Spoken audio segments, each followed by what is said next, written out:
अस्सलाम वालेकुम, मैं हूं शाहजेब खानजादा। हमने कल अपने प्रोग्राम में आपको तफसील से बताया कि कैसे एलएनजी सेक्टर में, पेट्रोलियम सेक्टर में 122 अरब रुपए का नुकसान किया गया और कैसे वजीर आजम को एक के बाद एक गलत मालूमात दी जा रही हैं। कौम को ताखीर से फैसलों और गलत फैसलों की बद में अरबों रुपए का नुकसान पहुंचाया जा रहा है और ना वजीर आजम को दुरुस्त वजूहात बताई जाती हैं और ना ही अवाम के सामने दुरुस्त मालूमात रखी जाती हैं। हमने कल के प्रोग्राम में हकाइक रखे, मगर आज मुआवने खुसूसी बराए पेट्रोलियम नदीम बाबर साहब ने प्रेस कॉन्फ्रेंस की। उम्मीद थी कि वो दस्तावेजात के साथ जवाब देंगे, हमें गलत साबित करेंगे, मगर उन्होंने वही बातें दोहराई जो कहते आए हैं, साथ ही हमारे हवाले से सवाल उठा दी। माशाल्लाह साहब अच्छे एंकर हैं, जर्नलिस्ट हैं, लेकिन दानिस्ता या नादानिस्ता तौर पर वो सिलेक्टेड डाटा को लेके एक मेरी ओपिनियन में एक तासुर दे रहे हैं और एक नैरेटिव के लिए आलाकार बन रहे हैं। देखिए खलील, मेरी बात सुने, मैंने शाहजेब का नाम नहीं लिया था। मैंने ये कहा कि कुछ सवाल बार बार मीडिया में उठाए जा रहे हैं और उनमें से कुछ ऐसी थीम्स हैं जिनका मैं जवाब देना चाहूँगा। मैंने ये स्टार्ट कर दिया, ठीक है। भाई ने शाहजेब का नाम ले लिया। ये बताइएगा कि ये शाहजेब खानजादा के प्रोग्राम की ही ज़्यादा बात हो रही है, उसमें भी ये सब नहीं जी, हमने बात नहीं की है। अच्छा, नहीं एक तीसरा भी सवाल आपने पूछा। देखिए, मैंने पहली बात तो ये कि मैंने नाम नहीं लिया। आप जर्नलिस्ट हैं माशाल्लाह, आप उन्हें पूछें कि वो क्या नैरेटिव लेके चल रहे हैं और किसके कहने पे चल रहे हैं और किस तरह चल रहे हैं और कहाँ बैठ के वो नैरेटिव बनाया गया है। मैंने तो उनका नाम नहीं लिया। हमारे हवाले से नदीम बाबर साहब बार बार सवाल उठाएं, हमारा कोई नुकसान नहीं है, मगर दस्तावेजात के साथ 122 अरब रुपए के नुकसान का वजीर आजम को और अवाम को जवाब दें, क्योंकि उनके गलत फैसलों का खमियाजा पैसों की सूरत में अवाम अदा कर रहे हैं और सियासी कीमत वजीर आजम अदा करेंगे। वो तो मामले खुसूसी हैं, चले जाएंगे, मगर वजीर आजम सियासत करते रहेंगे और हम जैसे सहाफ़ी सवाल उठाते रहेंगे। बहरहाल उन्होंने जो आज जवाब दिए वो अवाम के सामने रखते हैं।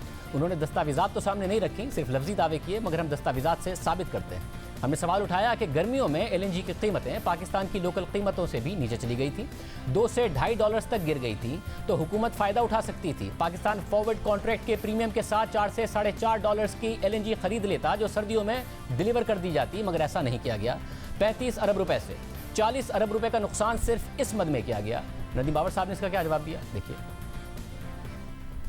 एक सवाल बहुत कॉमनली उठाया जाता है कि जी गर्मियों में जब इतनी सस्ती थी एलएनजी तो आपने ढेर सारी क्यों नहीं खरीद लिया। पर ये एक बड़ा कॉमन थीम है, तो इस पर एक बड़ा सिंपल जवाब है कि अगर हम ये समझते हैं कि गर्मियों में जब कीमत 10% ऑफ ब्रेंट चल रही थी तो हमें दिसंबर की भी ख़रीद लेनी चाहिए थी और वो हमें 10% ऑफ ब्रेंट में मिल जाती, तो या तो हम समझते हैं कि बेचने वाले अहमक हैं कि उनको ये मालूम नहीं कि सर्दियों में कीमत बढ़ जाती है, या हम इतने नासमझ हैं। हमारे एंकर साहिबान और ख़ास तौर पे जिसका मैं जिक्र कर रहा था, वो इस चीज़ को जानते बूझते इग्नोर कर रहे हैं। अब वो इसको ऐसे देख रहे हैं कि जी एलएनजी को गाजर मूली है, मैं कल जाके बाज़ार से ले आऊँ, परसों मैं किसी को बेच दूँगा। और उमर अयूब साहब से जब हमने ये सवाल किया था तो उन्होंने क्या कहा था, ये भी देख लीजिए। मसला ये, जब आपको पता था कि सर्दियों में बहुत ज़्यादा शॉर्टेज होगी, 8 आपके जो कार्गो हैं वो तो आते ही हैं, गनवर, ENI और कतर के साथ जो आपकी डील हो गई है, मगर गुज़िश्ता हुकूमत की, मगर जो बाकी के 4 हैं उसके लिए जुलाई में आपको तकरीबन $4.20 पर MMBTU के कॉन्ट्रैक्ट मिल रहे थे, जो आप अगस्त में भी, नवंबर, दिसंबर, जनवरी के लिए ऑर्डर कर सकते थे। मैं ग्राफ में भी आवाम को दिखा दूं कि ये अवेलेबल थी। आप लोगों ने वक्त पे नहीं ऑर्डर किए। आपने अगस्त की अगस्त में, सितंबर की सितंबर में, नवंबर और दिसंबर की अब जाके आपने जब ऑर्डर किए तो आपको 16 और 7% पर जाके मिल रहे हैं, $7-8 पर जाकर मिल रहे हैं, जिससे एक्सचेकर का जो नुकसान हो रहा है वो तकरीबन $200 मिलियन का हो रहा है। 35 से 36 अरब रुपए का नुकसान है। नहीं शाहजेब साहब, नहीं, ये एक्यूरेट स्टेटमेंट, माजरत के साथ ये एक्यूरेट स्टेटमेंट नहीं है। उसकी बुनियादी वजह यह है कि गर्मियों में बैनुल-अक़वामी दुनिया में जो एलएनजी की कीमत होती है वो गिरती है। स्पॉट कार्गो का मतलब ही स्पॉट होता है, आप उस वक्त इस्तेमाल कर रहे होते हैं। सर्दियों में बैनुल-अक़वामी दुनिया में एलएनजी की ज़रूरत ज़्यादा होती है, क्योंकि हीटिंग के लिए पूरी दुनिया में नॉर्दर्न हेमिस्फीयर में, शुमाली हेमिस्फीयर में इस्तेमाल होता है, इसलिए उसकी कीमत चढ़ती है। एक स्पॉट को आप इस्तेमाल नहीं कर सकते हैं कि जी आपने इस पे उमर अयूब साहब, मैं फ्यूचर के बता रहा हूं कि फ्यूचर के कॉन्ट्रैक्ट जैसे आपने जुलाई में ऑर्डर किया है अगस्त अगस्त के लिए, आप 1 महीने और 2 महीने बाद के लिए ऑर्डर करते रहे हैं। उस तरीके से जुलाई और अगस्त में आपको आगे के कॉन्ट्रैक्ट उस वक्त अगर आप ऑर्डर कर लेते, क्योंकि आपको डिमांड पता थी, तो सस्ते मिल रहे थे, $200 मिलियन बच जाते। नहीं, ये बात नहीं है। उसकी एक टाइम लिमिट भी होती है, और दूसरी बात ये है कि हमारे पास एक टर्म कॉन्ट्रैक्ट्स हैं, स्पॉट कॉन्ट्रैक्ट्स हम लोग लेते हैं, तकरीबन डिले के साथ हमारा वो कार्गो आता होता है। और दोनों ने दावा किया। हकाइक आपके सामने रखने से पहले आपको बता दें कि आज हमने इनकी वजारत को ये सवाल भेजा था कि दावा किया गया है कि सर्दियों के लिए पहले एलएनजी नहीं मंगवाई जा सकती थी, मगर हमारे पास शवाहिद मौजूद हैं कि 2019 में 5 से 6 माह पहले टेंडर्स किए गए। तो फिर क्या वजह है कि 2020 में सर्दियों में गैस की कमी का पहले से पता होने के बावजूद ऐसा नहीं किया गया, जिसे पाकिस्तान को आखिर वक्त में महंगी एलएनजी खरीदनी पड़ी? तो जवाब दिया गया कि आपके सारे सवालों के जवाब आज प्रेस कॉन्फ्रेंस में नदीम बाबर साहब खुद देंगे। ये जवाब दे दिया गया हमें। मगर आपको हम 2019 ही की एलएनजी की खरीदारी दिखाते हैं जो पाकिस्तान ने की। गुज़िश्ता बरस 2 जनवरी को पाकिस्तान एलएनजी की तरफ से अप्रैल के महीने के आखिर तक 5 एलएनजी कार्गो के टेंडर का इश्तिहार छापा गया। यानी पहले ही एलएनजी टर्मिनल्स को डिमांड दे दी गई और 4 महीने पहले इश्तिहार छप गया और बिड्स भी मांग ली गई। फरवरी 2019 में भी 4 महीने बाद यानी जून तक के टेंडर्स किए गए। फिर मई 2019 में सितंबर 2019 तक के कार्गो टेंडर्स का इश्तिहार छापकर बिड्स तलब की गई। यानी 5 माह बाद तक की डिमांड देखते हुए मार्केट में टेंडर्स जारी किए गए। मगर इस साल अगस्त में कीमतें बढ़ना शुरू हो गई थी और हुकूमत को पता था कि सर्दियों में डिमांड बहुत ज़्यादा होगी, और बकौल हुकूमत उन्हें यह भी पता था कि सर्दियों में कीमतें भी बढ़ जाएंगी। मगर ना वक्त पर टेंडर करके सस्ती गैस सर्दियों के लिए बुक की गई, ना ही कोई तैयारी की गई, ना कोई टेंडर किए गए, बल्कि आवाम को बताया जा रहा है कि ऐसा तो हो ही नहीं सकता है। हालांकि ऐसा नहीं है कि 2019 में हुकूमत खुद से 4 महीने बाद के ऑर्डर्स करना शुरू हो गई थी, बल्कि 2018 में हुकूमत में आने के बाद गलतियां हुई, मुल्क में गैस का क्राइसिस पैदा हुआ और हुकूमत ने दावा किया कि आइंदा ये गलतियां नहीं दोहराई जाएंगी। मगर फिर 2020 में गलतियां दोहराई गई और कौम के अरबों रुपए का नुकसान किया गया। अगस्त 2018 में तहरीक इंसाफ की हुकूमत आई, वजीर बिजली उमर अयूब बने, वजीर पेट्रोलियम गुलाम सरवर बने, और फिर वही हुआ कि एलएनजी वक्त पर ऑर्डर करना भूल गए। सर्दियां आ रही थी मगर भूल गए, वक्त पर मीटिंग ही नहीं की गई, और यहाँ तक कह दिया गया कि गनवर से जो एक एलएनजी का शिप दिसंबर में आ रहा था उसे भी मना कर दिया गया। ये 2018 में हुआ कि पाकिस्तान को गैस की कमी का अलग और उस कार्गो पर जुर्माने का अलग खतरा पैदा हो गया। $2 करोड़ का जुर्माना हो सकता था। फिर गनवर से इस कार्गो को जून 2019 में शिफ्ट कर दिया गया। पहले कहा गया कि दिसंबर 2018 के लिए एलएनजी कार्गो खरीदे जाएं। फिर कहा गया कि एक एलएनजी कार्गो नहीं चाहिए क्योंकि पावर सेक्टर की तरफ से डिमांड नहीं आई है। फिर गनवर के कार्गो को मना कर दिया गया और उस एक एलएनजी कार्गो को जून 2019 के लिए रीस्केड्यूल कर दिया गया। फिर वफाकी काबीना ने फैसला किया कि सर्दी है, गैस की शदीद कमी है, एक्सपोर्ट सेक्टर को गैस देनी है, और फिर दोबारा गनवर से कहा गया कि जो कार्गो आपने दिसंबर में देना था, जिसे हमने जून 2019 में देने का कह दिया था, वो वापस हमें दिसंबर ही में चाहिए। फिर दिसंबर में ही फौरी तौर पर जनवरी और फरवरी के टेंडर्स करने का भी फैसला किया गया। मुल्क में गैस का बहरान पैदा हुआ। पाकिस्तान दिसंबर 2018 में वापस फर्नेस ऑयल पर महंगी बिजली पैदा करने लगा। हालांकि पाकिस्तान एलएनजी की इंतजामिया, जो कि एलएनजी प्रोक्योरमेंट की जिम्मेदार है, वो बार बार वजारत पेट्रोलियम को खत लिखकर ये कहती रही कि पहले और जल्दी एलएनजी की डिमांड बताई जाए, मगर बजाय इसके कि उसे मजीद पहले बता दिया जाता, बिल्कुल आखिर वक्त तक इंतजार किया गया और महंगी एलएनजी खरीदी गई और साथ ही गैस का क्राइसिस पैदा किया गया। नवंबर 2018 में वजारत पेट्रोलियम को पाकिस्तान एलएनजी लिमिटेड की तरफ से खत लिखा गया, जो आपके सामने स्क्रीन पर है। उस खत में कहा गया कि सुई नॉर्थ ने 25 अक्टूबर को अपनी दिसंबर, जनवरी और फरवरी की एलएनजी की जरूरत का बताया है और प्रोक्योरमेंट के लिए दरकार वक्त का ख्याल नहीं रखा गया है। सर्दियों में सूरत हाल और मुश्किल हो जाती है। पाकिस्तान एलएनजी लिमिटेड ने सुई साउथ और सुई नॉर्थ और वजारत बिजली से बार बार दरख्वास्त की है कि वक्त पर एलएनजी की डिमांड का बता दिया करें, क्योंकि बेहतर कीमतों पर एलएनजी हासिल करने के लिए 3 से 4 माह दरकार होते हैं और इस सब के लिए पेपरा रूल्स और एलएनजी मार्केट के डायनामिक्स को मद्देनजर रखना चाहिए। अब आप इतनी आखिरी स्टेज पर जब एलएनजी की प्रोक्योरमेंट का कहेंगे तो सर्दियों में एलएनजी की ज्यादा डिमांड की वजह से बिड्स का आना मुश्किल होगा और कीमतें ज्यादा हो सकती हैं। ये मुलायजा हो कि इस खत में कहा गया कि अगर आप आखिर में बताएंगे तो कीमतें ज्यादा हो सकती हैं, इसलिए पहले बता दिया करें। यह पाकिस्तान एलएनजी ने 2018 में लिखा। खत में मजीद कहा गया कि पाकिस्तान एलएनजी लिमिटेड ने 1 नवंबर 2018 को अपने बोर्ड ऑफ डायरेक्टर्स की मीटिंग में इस बात पर अदम इत्मीनान का इजहार किया कि सुई नॉर्थ और वजारत बिजली की तरफ से सही वक्त पर एलएनजी की डिमांड नहीं बताई जाती। हम ये भी वाज़ेह करना चाहते हैं कि इस सब की वजह से एलएनजी की सप्लाई में कमी या एलएनजी टर्मिनल को पूरी तरह इस्तेमाल करने की जिम्मेदारी पाकिस्तान एलएनजी लिमिटेड कंपनी पर नहीं डाली जा सकती। साथ में ये भी लिख दिया गया कि कि इतने कम टाइम में हम दिसंबर 2018 के लिए एलएनजी का इंतजाम नहीं कर सकते क्योंकि पेपरा के रूल्स इसकी इजाज़त नहीं देते, मगर जनवरी और फरवरी के लिए टेंडर किए जाएंगे। और फिर सबने देखा कि दिसंबर 2018 में कितना बड़ा क्राइसिस पैदा हुआ। फिर 10 दिसंबर 2018 को पाकिस्तान एलएनजी की तरफ से पेट्रोलियम मिनिस्ट्री को खत लिखा गया कि जनवरी के लिए 14.4%, फरवरी के लिए 15.7% और 14.7% पर बिड्स मौसूल हुई हैं। साथ ही उनकी तरफ से कहा गया कि ये बिड्स कतर की तवील मुद्दती मुआहदे से ज़्यादा हैं, जिसका रेट 13.3% है।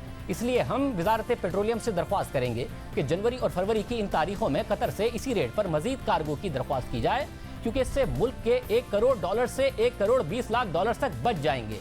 अगर वक्त पर यह फैसला नहीं किया गया तो पाकिस्तान एलएनजी को इन बिड्स के तहत कार्गो मंगवाने पड़ेंगे, जिससे मुल्क को $1,20,00,000 तक का नुकसान होगा। यानी हुकूमत के वक्त पर फैसला ना करने की वजह से उस वक्त भी कतर की तरफ ही देखा जा रहा था और हुकूमत को बार बार बताया जा रहा था कि एलएनजी की डिमांड पहले बता दिया करें, ताकि सस्ती एलएनजी खरीद कर पाकिस्तान के अरबों रुपए का नुकसान बचाया जा सके। और फिर खतर से दरख्वास्त की जा रही थी कि गुज़िश्ता हुकूमत के तवील मुद्दती मुआहदे के तहत 13.3% पर एलएनजी मुहैया कर दे, क्योंकि मार्केट में एलएनजी उस वक्त महंगी मिल रही थी। और आज भी यही सूरत हाल है कि हुकूमत कतर से गुज़िश्ता हुकूमत के 13.3% पर एलएनजी मांग रही है, क्योंकि मार्केट में 17% तक मिल रही है। गर्मियों में सस्ती मिल रही थी, वक्त पर ऑर्डर नहीं की गई। हालांकि कतर से इसी रेट पर डील करने पर गुज़िश्ता हुकूमत पर करप्शन का इल्ज़ाम लगाया जाता रहा, मगर दिसंबर 2018 और अब 2020 में उसी रेट पर एलएनजी हुकूमत चाहती है कि मिल जाए। नदीम बाबर साहब और उमर अयूब साहब का दावा है कि एलएनजी उस वक्त ही खरीदी जा सकती है, पहले नहीं खरीदी जा सकती। हालांकि हमने आपको दिखाया कि गुज़िश्ता साल दिसंबर में अप्रैल के लिए डिमांड बता दी गई, लेकिन उस पर भी 22 जनवरी 2019 को पाकिस्तान एलएनजी ने सुई नॉर्थ को फिर खत लिखा और साथ ही पेट्रोलियम मिनिस्टर को भी वो खत भेजा और खत में लिखा कि हम पहले भी बार बार कह चुके हैं और दोबारा दरख्वास्त करते हैं कि आने वाले महीनों के लिए जल्द डिमांड बताई जाए, ताकि पाकिस्तान एलएनजी सप्लाईज उठा सके। हम दोबारा बताना चाहते हैं कि 90 से 120 दिन के अंदर एलएनजी दरामद के लिए प्रोक्योरमेंट प्रोसेस पूरा करने के लिए दरकार होते हैं और मई जून के लिए मजीद कार्गो लाने के लिए वक्त बहुत कम है। ये जनवरी में जून की डिमांड के लिए पाकिस्तान एलएनजी ने लिखा, मगर नदीम बाबर साहब कह रहे हैं कि एलएनजी कोई गाजर मूली नहीं है। इसके अलावा 28 जनवरी 2019 को सुई नॉर्थ में पाकिस्तान एलएनजी को खत लिखकर जून 2019 की यानी 6 महीने बाद की एलएनजी डिमांड बताई और मई के महीने की टोटल 600 MMCFD और जून के लिए 558 MMCFD की डिमांड का बताया और इजाफी ज़रूरत के लिए एलएनजी प्रोक्योर करने के लिए दरख्वास्त की। यानी जनवरी में 6 महीने बाद जून के लिए गैस खरीदने के लिए 2019 में खत लिखा गया और फिर 13 फरवरी 2019 में सुई नॉर्थ ने पाकिस्तान एलएनजी लिमिटेड को जुलाई से अक्टूबर 2019 तक की एलएनजी डिमांड का बता दिया था कि अक्टूबर के लिए 196 MMCFD की डिमांड पहले ही कंफर्म कर दी गई है। अब मजीद 200 MMCFD की डिमांड बताई जा रही है, इसलिए पाकिस्तान एलएनजी प्रोक्योरमेंट का आगाज कर दे। यानी अक्टूबर 2019 के लिए 9 महीने पहले फरवरी 2019 में प्रोक्योरमेंट का कह दिया गया था। मगर नदीम बाबर साहब कौम को और वज़ीर आज़म को बता रहे हैं कि एलएनजी कोई गाजर मूली नहीं है। 2020 में हुकूमत ने 2018 वाली गलतियां फिर दोहराई हैं। आखिरी वक्त में महंगे रेट्स पर एलएनजी खरीदी है, 35 अरब रुपए से जायद का मुल्क का नुकसान हुआ है। अगस्त में अगस्त के लिए महंगी एलएनजी खरीदी, जुलाई में अगस्त के लिए 5.7% पर मिली, मगर अगस्त में अगस्त के लिए 9.3% पर मिली, यानी $50 लाख या 80 करोड़ रुपए एक कार्गो पर नुकसान किया गया। फिर अगस्त में सितंबर के लिए 6.9% पर मिल रही थी, मगर सितंबर के लिए 10.8% पर खरीदी, यानी 2 महीनों में 1.5 अरब रुपए की महंगी एलएनजी। और फिर जुलाई में इंतहाई सस्ते रेट पर एलएनजी दस्तयाब थी। सर्दियों के लिए टेंडर्स किए जा सकते थे, मगर ये पता होने के बावजूद कि सर्दियों में गैस की शदीद कमी होगी, बिल्कुल आखिरी वक्त में टेंडर्स किए गए और $7 फी MMBTU गैस तक खरीदी जा रही है, बजाय इसके कि $4.5 तक ले ली जाती। 35 से 40 अरब रुपए का इजाफी नुकसान, और वो भी पहली दफ़ा गलती की वजह से नहीं, बल्कि जो गलतियां 2018 में की और ये वादा किया कि आइंदा ऐसा नहीं करेंगे, मगर फिर वही गलती दोहराई गई। 2018 से अब तक 122 अरब रुपए का नुकसान कर दिया गया और अब ये बात मानी नहीं जा रही है। हम बार बार ये सवाल उठा रहे हैं कि 6.5 रुपए फी यूनिट की एलएनजी से बिजली बन सकती है, टर्मिनल पर कैपेसिटी मौजूद है, मगर क्यों 12.5 रुपए से ऊपर फर्नेस ऑयल से बिजली पैदा की जा रही है? इसका भी आज नदीम बाबर साहब ने जवाब दिया, मगर क्या इस सवाल का वो सही जवाब दे पाए? जरा देखिए। 2 साल पहले बिजली की टोटल जनरेशन का 21% RFO पे था। इस साल 11 महीने हो गए हैं, टोटल जनरेशन का 3.9% फर्नेस ऑयल पे। अब ये पूछना तो आपका हक है कि जी ये 3.9% क्यों है, आया ये किसी और तरीके से हो सकता था? लेकिन ये भूल जाना कि 21% से इसको 3.9% पे लाया गया है, ये ऑब्जेक्टिविटी नहीं है। मगर इस जवाब में ही ऑब्जेक्टिविटी नहीं है। पाकिस्तान बिजली का बड़ा हिस्सा फर्नेस ऑयल से पैदा करता था। गुज़िश्ता हुकूमत ने एलएनजी पावर प्लांट्स लगाए, फिर एलएनजी टर्मिनल्स लगाए। 2018 की गर्मियों में एलएनजी प्लांट्स ऑपरेशनल और ज़्यादा हुए, एलएनजी टर्मिनल ऑनलाइन आया। आहिस्ता आहिस्ता फर्नेस ऑयल से महंगी बिजली की जगह एलएनजी से सस्ती बिजली पैदा होने लगी। और देखिए कि इस हुकूमत के आने के 3 माह बाद यानी नवंबर 2018 के महीने में पाकिस्तान ने सिर्फ 6 मेगावाट यानी ना होने के बराबर बिजली फर्नेस ऑयल से पैदा की। ये नवंबर 2018 की बात है। इस हुकूमत के आने के बाद यानी पाकिस्तान फर्नेस ऑयल से बिजली पैदा नहीं कर रहा था। मगर एक महीने के बाद दिसंबर 2018 में देखिए कि 931 मेगावाट महंगी बिजली फर्नेस ऑयल से पैदा की गई। नवंबर 2018 में 1300 मेगावाट बिजली एलएनजी से पैदा की गई। मगर एक महीने बाद ही कम करके 961 मेगावाट बिजली एलएनजी से पैदा की गई। और सिर्फ दिसंबर 2018 के एक महीने में मुल्क का 10 अरब रुपए का नुकसान किया गया। और फिर वजीर आज़म ने ऐलान किया कि आइंदा कोयले और एलएनजी से सस्ती बिजली पैदा की जाएगी। फर्नेस ऑयल की दरामद पर पाबंदी लगा दी। साथ ही गैस क्राइसिस की इंक्वायरी का ऐलान किया गया। जिम्मेदारी सुई साउथ और सुई नॉर्थ के एमडीज पर डालकर उन्हें बरतरफ कर दिया गया। मगर फिर गलती बार बार दोहराई गई। और हम नहीं, नेपरा बार बार हुकूमत से पूछता रहा है कि क्यों सस्ती बिजली पैदा करने के ज़राए मौजूद हैं मगर महंगी बिजली पैदा की जा रही है। वज़ीर आज़म ये पूछें कि ऐसा क्यों किया जा रहा है, क्योंकि इस साल के 9 माह में भी एलएनजी की बिजली 21% कम पैदा की गई है। नदीम बाबर साहब खुद मिसालें दे रहे हैं, हालांकि खुद इस हुकूमत में आने के बाद नवंबर 2018 में फर्नेस ऑयल से कोई बिजली नहीं पैदा की गई। इस साल के 9 माह में एलएनजी से बिजली पैदा करने में 21% की कमी आई।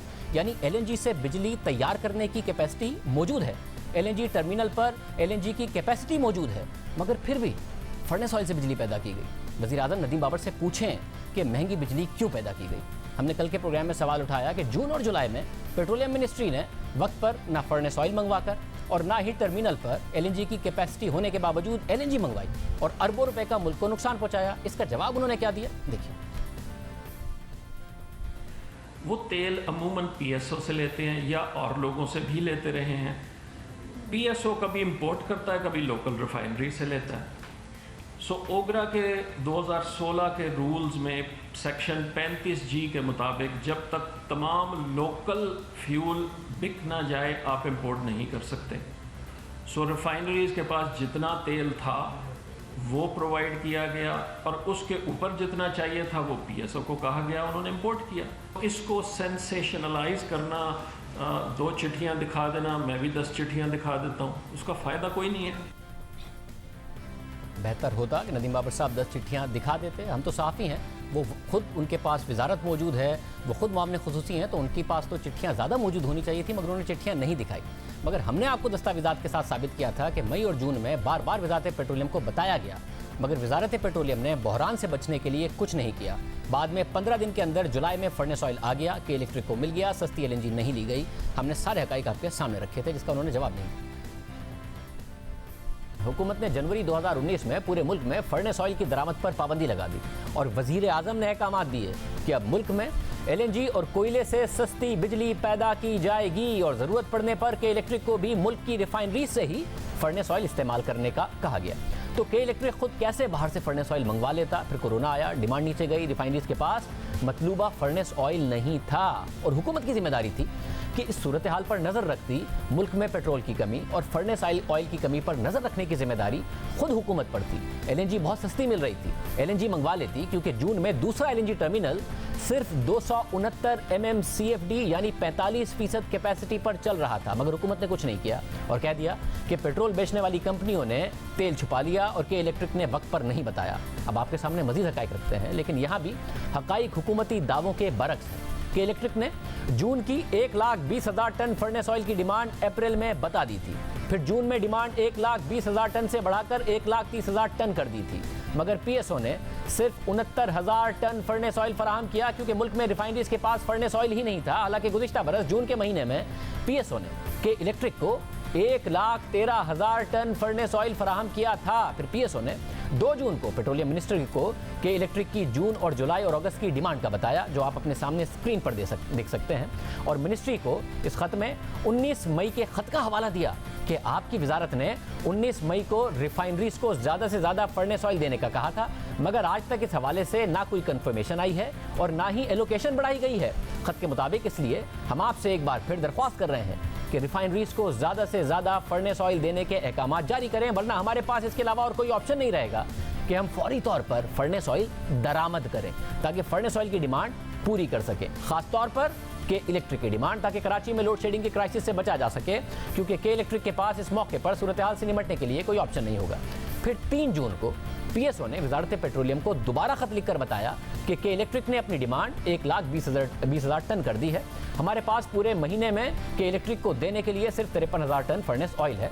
यह खत भी आप अपने सामने स्क्रीन पर देख सकते हैं। हम पहले और आगे पीएसओ ने लिखा कि हम पहले ही आपकी वजारत से फर्नेस ऑयल की दरामद की इजाज़त की दरख्वास्त कर चुके हैं, क्योंकि फर्नेस ऑयल की दरामद पर पाबंदी है, इसलिए आपकी इजाज़त के बगैर दरामद नहीं कर सकते। ऐसी सूरत में के इलेक्ट्रिक को LNG के ऑप्शन पर गौर करना चाहिए ताकि मौजूदा सूरत हाल से निपटा जा सके। हमने के इलेक्ट्रिक की तरफ से इस हवाले से कंफर्मेशन के लिए हम देख रहे हैं ताकि फौरी इंतजाम किए जा सके। ये पीएसओ ने वजारत पेट्रोलियम को लिखा और हमारे प्रोग्राम में यही मुतालबा के इलेक्ट्रिक के CEO मोनिस ने उस वक्त किया।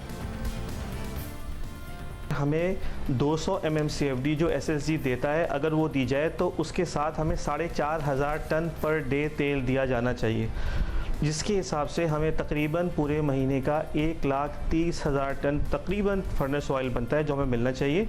पीएसओ ने हमें ये बताया था कि अभी तेल आपको जो है ना हम नहीं दे पाएंगे, कुछ या कम क्वांटिटी होगी और आप RLNG के ऊपर रिलाई करें। तो हमने उस वक्त फिर इमीडिएटली फेडरल गवर्नमेंट को बता भी दिया था कि ये रिक्वायरमेंट है। और मैं फिर ये कहूँगा कि क्योंकि ख्याल ये था कि क्योंकि RLNG हमको मिल जाएगी तो इसलिए कोई जनरेशन का शॉर्टफॉल नहीं आएगा। नहीं, पीएसओ ने आपको क्या कह के बताया कि वो नहीं दे पाएंगे आपको आपकी डिमांड के मुताबिक फर्नेस ऑयल? क्या क्या कह के बताया? उन्होंने कहा कि रिफाइनरी के पास इन्वेंट्री नहीं है, हमने सारी इन्वेंट्री डाइवर्ट करने के लिए कह दिया, क्योंकि उनको एक ये एश्योरेंस थी कि RLNG दस्तयाब है और वो मिल सकती है। तो मेरे ख्याल में उनका ख्याल ये था कि अगर कोई थोड़ा बहुत शॉर्टफॉल होगा तो RLNG से पूरा हो जाएगा।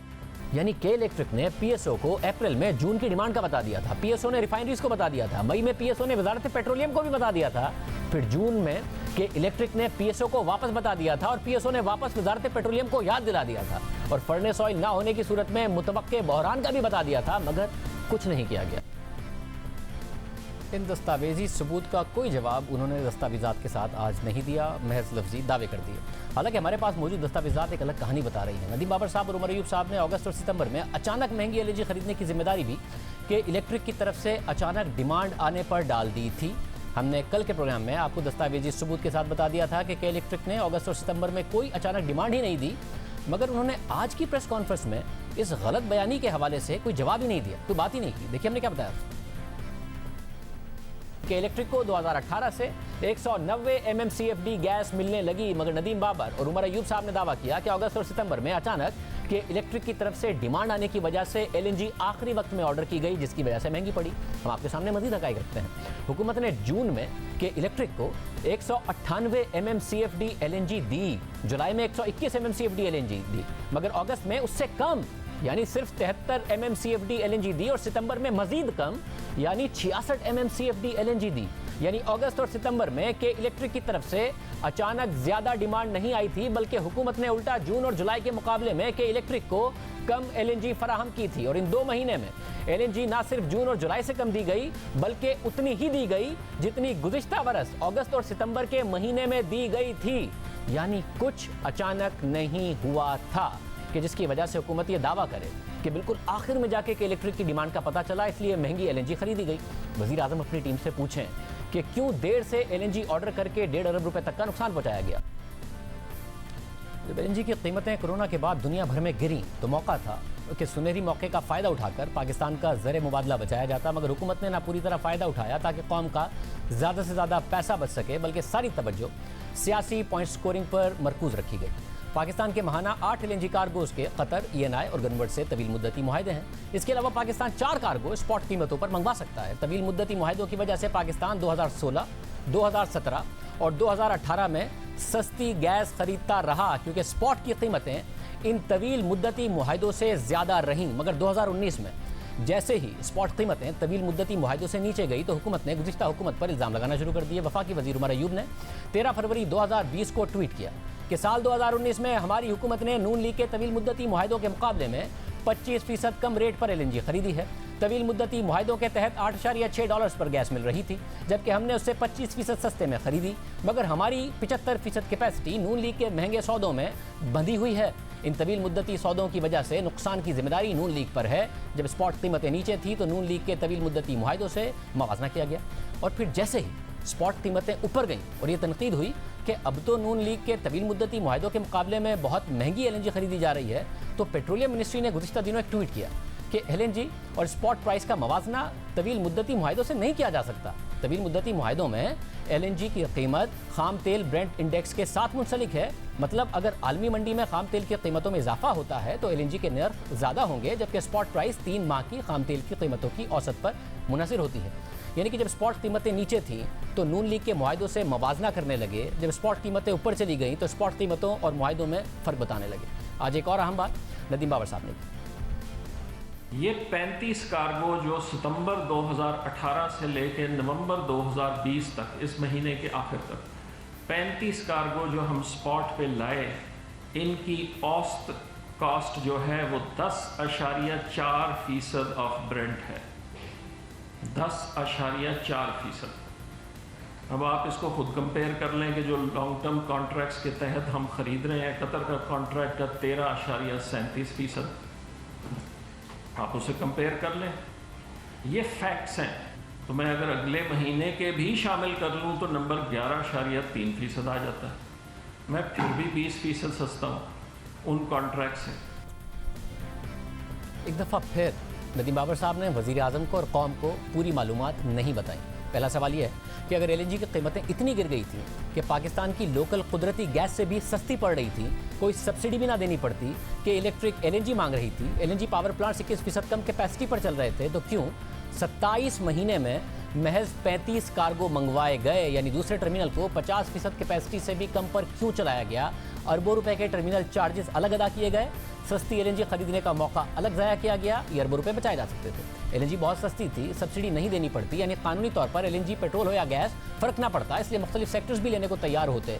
दूसरी बात उन्होंने फिर नामुकम्मल बताई। उन्होंने बताया कि 11.4% पर स्पॉट पर जो LNG आई है वो नून लीग के कतर मुआहदे से 20% कम है, जो 13.3% पर किया गया। मगर कतर से मुआहदा 2015 में हुआ, जो खित्ते में सबसे सस्ता मुआहदा था, और पाकिस्तान के बाद भारत और बांग्लादेश ने कतर ही से महंगा मुआहदा किया। नून लीग ने आखिरी मुआहदा गनवर से 2017 में 11.6% पर किया। तो बजाय इसके कि आखिरी हुकूमती मुआहदे से मवाजना करते, नून लीग हुकूमत के पहले मुआहदे से मवाजना किया, क्योंकि तहरीक इंसाफ की तरफ से 11.3% की खरीदारी 11.6% के करीब तर है। मगर उसमें भी एक और दिलचस्प बात है, और वो ये कि आज हुकूमत कह रही है कि तवील मुद्दती सौदे नहीं करने चाहिए थे, मगर खुद तहरीक इंसाफ की हुकूमत 2019 में कतर से 200 मिलियन क्यूबिक फीट गैस की खरीदारी का एक और मुआहदा करने जा रही थी, जो 10 साल के लिए 11.5% पर होता, यानी नून लीग के आखिरी मुआहदे के तकरीबन बराबर। खुद तहरीक इंसाफ की हुकूमत उस वक्त कतर से 11.5% पर मुआहदा करने जा रही थी, जब मार्केट में स्पॉट की कीमत कम यानी 10% पर थी। जबकि नून लीग ने जो कतर से 13.3% का मुआहदा किया तो स्पॉट की कीमतें 14% से ऊपर थीं। और पाकिस्तान के इस मुआहदे के बाद भारत और बांग्लादेश ने कतर से तवील मुद्दती मुआहदे किए जो पाकिस्तान से महंगे थे। नदीम बाबर साहब ने यह मुआहदा ना होने की जिम्मेदारी मीडिया पर डाल दी थी। कतर क्यों नाराज हुआ? नहीं, नाराज़गी की बात नहीं है। वो नाराज़ इसलिए हुए कि जी ये सारे आप भाई बंद जो हमारे मीडिया वाले ने सारी ये चीज़ें अखबारों में छाप दी। 11.25% उस वक्त दुनिया में सबसे लोएस्ट प्राइस थी किसी भी कॉन्ट्रैक्ट की। मादरत के साथ आप मीडिया पे डाल रहे हैं, पेपर्स में आ गया। साहब आप मीडिया पर डाल रहे हैं, आप ऑपोजिशन में थी तहरीक इंसाफ, तो उन्होंने कहा हम आते ही कतर के साथ डील में करप्शन हुई है उसे पब्लिक करेंगे। हुकूमत में आए तो कहा कि इसका रेट कम कराएंगे और इसे पब्लिक करेंगे। फिर गुलाम सरवर खान साहब जो उस वक्त मिनिस्टर पेट्रोलियम थे, उन्होंने कहा कि नहीं, कतर के साथ हम रीनिगोशिएट नहीं करेंगे, जो कॉन्ट्रैक्ट हुआ है उसकी पासदारी करेंगे। फिर आप एक नई डील करने गए, उन्होंने आपको 11.5% का रेट दिया। उसके बाद आप इंटरनेशनल बिडर्स के पास चले गए, 4 आपको बिड्स आई, अच्छा रिस्पांस नहीं आया। 11.5% से कतर के मुकाबले में ज्यादा आपको रेट आए। कतर इस बात पे नाराज हुआ, उन्होंने उस बिड में पार्टिसिपेट भी नहीं किया। इस बात पे वो मीडिया पे ना डाला करें सर, सारी चीजें अपनी जिम्मेदारी माना करें। नहीं नहीं नहीं नहीं नहीं, ये आप 3 चीज़ें मिक्स कर रहे हैं। देखें, पहली बात ये कि कतर की नाराज़गी जो उन्होंने डायरेक्टली हमें कही कि जी कॉन्फिडेंशियल इंफॉर्मेशन को मीडिया में क्यों छापा गया, नाराज़गी उनकी इस बात पे थी। सर, आपने मीडिया से बैठ के कहा कि 20% कम पर हमें मिल रही है, आपने मीडिया को खुद बताया वज़ीर आज़म की मौजूदगी में तो मीडिया ना छापे। मैंने नहीं, उससे पहले जो कैबिनेट में समरी डिस्कस हुई थी वो अगले दिन अखबार में छप चुकी थी। ये उसके बाद की बात है जब मैंने कहा 20% कम पे मिल रहा है। साहब ने माना कि कतर नाराज़ हुआ मगर इल्ज़ाम मीडिया पर डाल दिया, चाहे कैबिनेट की बात हो या उनके अपने बयान हो, क्यों लीक किए गए, क्यों बयानात दिए गए।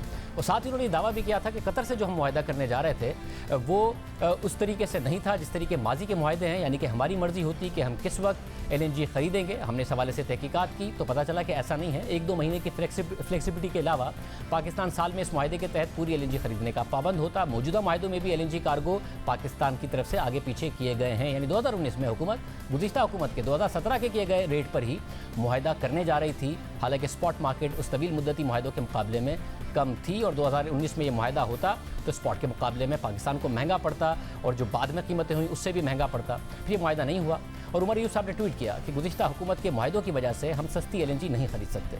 अब स्पॉट LNG महंगी होने पर कह रहे हैं कि तवील मुद्दती मुआहदों का मवाजना स्पॉट कीमतों से नहीं करना चाहिए। हालांकि आज ही नदीम बाबर साहब ने फिर कतर की डील से मवाजना कर दिया। प्रोग्राम एक ब्रेक शामिल करते हैं।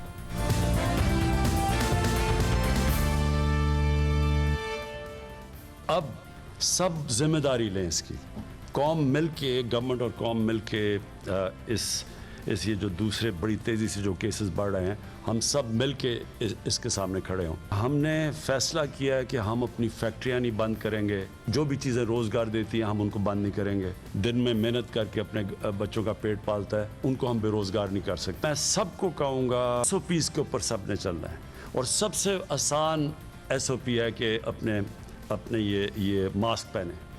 ये सबसे ज़्यादा एक आसान चीज़ भी है लेकिन इससे वो फैलती सबसे कम है। 50 से ऊपर अमवात हुई है पिछले 24 घंटे में, 2 हफ्ते के अंदर 50 पे पहुंच गई है और अगर ये एहतियात ना की तो ये इसी तरह बढ़ती जाएंगी। हमने ये फैसला किया था कि इस वक्त जब तक ये हम इसके ऊपर काबू नहीं पाते, यानी नीचे नहीं जाती कर्व, तब तक हम कोई पब्लिक गैदरिंग नहीं करेंगे। और ये इस वक्त इस्लामाबाद हाई कोर्ट का भी ऑर्डर है, लोगों की जानों को ख़तरे में डाल रहे हैं। ये कोई फ़ायदा नहीं होना है जल्द से जुलूस से, हम बिल्कुल इसकी इजाज़त नहीं देंगे।